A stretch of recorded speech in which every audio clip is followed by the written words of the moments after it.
Ndagusuhuje cyane. Ese ibyo dukora tubikora kugira ngo duhabwe ishimwe? Kuki tugomba gukomeza gukora ibyiza no mu gihe bitagaragarira abandi? Reka turebe, ubibutse kugandukira abatware n'abafite ubushobozi, no kubumvira, babe biteguye gukora imirimo myiza yose, batagira uwo basebya, batarwana, ahubwo bagira neza, berekana ubugwaneza bwose ku bantu bose. Kuko natwe kera twari abapfapfa, tutumvira kandi tuyobagurika, turi mu bubata bw'irari ribi n'ibinezeza bitari bimwe, duhora tugira igomwa n'ishyari, turi abo kwangwa urunuka natwe twangana. Nyamara kugira neza kw'Imana umukiza wacu n'urukundo ikunda abantu, bibonetse iradukiza, itabitewe n'imirimo yo gukiranuka twakoze, ahubwo kubw'imbabazi zayo idukirisha kuhagirwa ariko kubyarwa ubwa kabiri, ikadukirisha no guhindurwa bashya n'umwuka wera.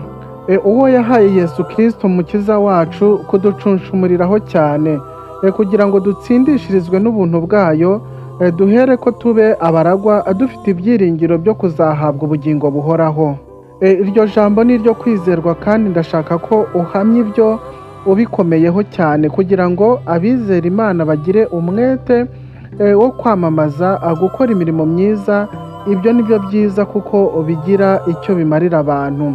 Ariko ibibazo by'ubupfu n'amasekuruza n'intonganya no kujya impaka z'amategeko ujye ubizibukira, kuko ari ntacyo bimaze kandi ari iby'ubusa. Nihagira uwirema ibice, numara kumuhana ubwa mbere n'ubwa kabiri, ntukamwemere, kuko uzi yuko umeze atyo agoramye kandi akora ibyaha yicira urubanza. Reka nkubwire ngo wibuke uko wari uri mbere n'ibyo wakoraga mbere, wongere usubire ku mirimo yawe myiza wakoraga, kandi ukora ibyiza n'iyo utabishimirwa. Reka nkubwire ngo wakijijwe n'ubuntu, ntabwo ari imirimo yawe. Ibyiza rero bigira umumaro, kandi wirinda kugira impaka zidafite aho ziganisha. Abizera basabwa kugira ubugwaneza ku bantu bose no kwirinda amagambo mabi n'amakimbirane adafite umumaro. Twese twigeze kuba abanyabyaha, ariko twakijijwe kubw'imbabazi z'Imana, si kubw'imirimo yacu. Kubera ubwo bugingo bushya twahawe, tugomba guhora duharanira gukora ibyiza kugira umumaro mu buzima bw'abandi ndetse n'ubuzima bwacu.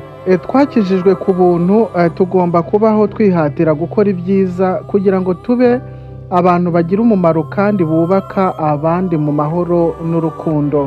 Reka mfate umwanya ngushimire, nkubwire ngo wakoze kunkurikira, dusubire mu kindi kiganiro.